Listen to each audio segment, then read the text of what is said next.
Hello friends, சிந்து food ப்ராடக்ட்டில் வந்து இன்றைக்கி பருப்பு வடை ப்ரீமிக்ஸ் வந்து செஞ்சுருக்கோம். இதில் வந்து எப்படி நம்ம செஞ்சு வடை செய்யலாம் அப்படின்றத நான் உங்களுக்கு கொஞ்சமாக செஞ்சு காட்டுறேன். இதை வந்து அவசரமாக நம்ம வந்து ஊற வச்சு பண்ணி இது பண்ணுறதுக்கு சீக்கிரமாக ரெடிமேடாக வாங்கி வச்சிட்டோம்னா ஊற வச்சுட்டோம்னா ஒரு அரை மணி நேரம் ஊற வைக்கணும். ஊற வச்சுட்டு அதுக்கப்புறம் வெங்காயம், பச்சை மிளகா, கருவேப்பிலை, கொத்தமல்லி இதை போட்டு நம்ம யூஸ்ஃபுல்லாக நம்ம வடை சுடுற மாதிரி பண்ணிக்கலாம். அப்படி உங்களுக்கு எக்ஸ்ட்ரா ஏதாவது வேணும்னா கேரட்டு, பீன்ஸு, முட்டைக்கோஸு இதெல்லாம் வந்து நல்லா பொடியாக நல்லா கட் பண்ணி அதோடு சேர்த்து பிள்ளைங்க சாப்பிட்லன்னா அந்த மாதிரி கொடுக்கலாம். அப்படி இல்லைனாக்கா வாழைப்பூ இருக்குது இல்லைங்களா, வாழைப்பூ நல்லா பொடியாக நல்லா நறுக்கிட்டு அதை வந்து இதில் போட்டு நம்ம செஞ்சுக்கலாம். வாழைப்பூ வடையும் இதில் போட்டு நம்ம செஞ்சுக்கலாம். அப்புறம் முருங்கைக்கீரை வேணும்னா முருங்கைக்கீரை கூட நம்ம போட்டு செஞ்சுக்கலாம். இதில் வந்து நான் ஒரு அரை டம்ளர் எடுத்திருக்கேன். அரை டம்ளர் எடுத்து ஒரு அரை மணி நேரம் ஊற வச்சுக்கலாம். உப்பு வந்து நான் போடலை, உப்பு நீங்கள் போட்டுக்கோங்க. உங்களுக்கு எவ்வளோ தேவையோ அந்த அளவுக்கு உப்பு போட்டுக்கோங்க. மற்றபடி இஞ்சி, பூண்டு, காரம் எல்லாமே இதில் இருக்குது. நீங்கள் வந்து அப்படியே நீங்கள் போட்டுட்டால் போதும். கருவேப்பிலை போட்டுக்கிறேன், கொத்தமல்லி இல்லை, நீங்கள் இருந்தாக்கா நீங்கள் போட்டுக்கோங்க.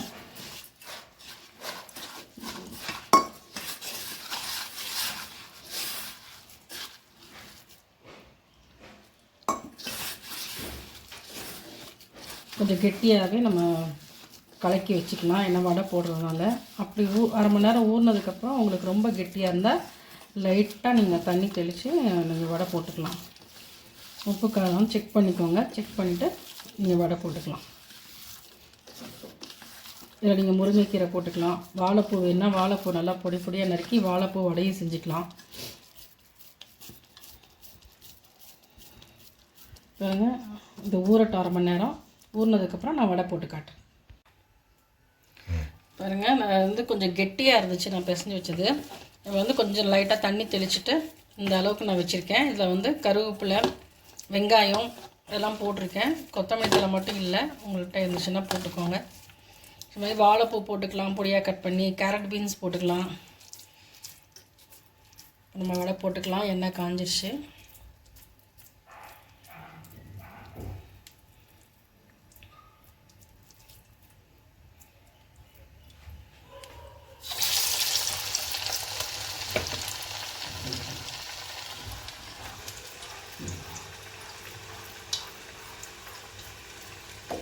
இது வந்து கொஞ்சம் குறக்குறம் தான் இருக்கும், அப்போ தான் நல்லாயிருக்கும். ரொம்ப நைஸாக அரைச்சிட்டிங்கன்னா களி மாதிரி ஆகிடும்.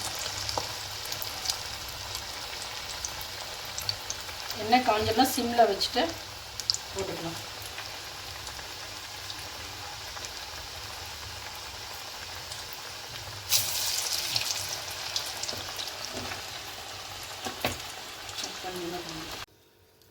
பாருங்கள், இப்போ 3 வடை போட்டேன், எடுத்துடலாம்.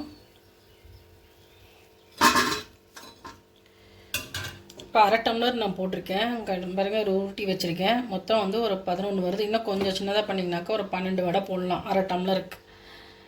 எப்படி இருக்குன்னு நீங்களும் செஞ்சு பார்த்துட்டு எப்படி இருக்குன்னு சொல்லுங்கள். நல்லா முறுமுறுன்னு இருக்குது. நீங்களும் செஞ்சு பார்த்துட்டு எப்படி இருக்குன்னு சாப்பிட்டுட்டு சொல்லுங்கள். தேங்க்யூ.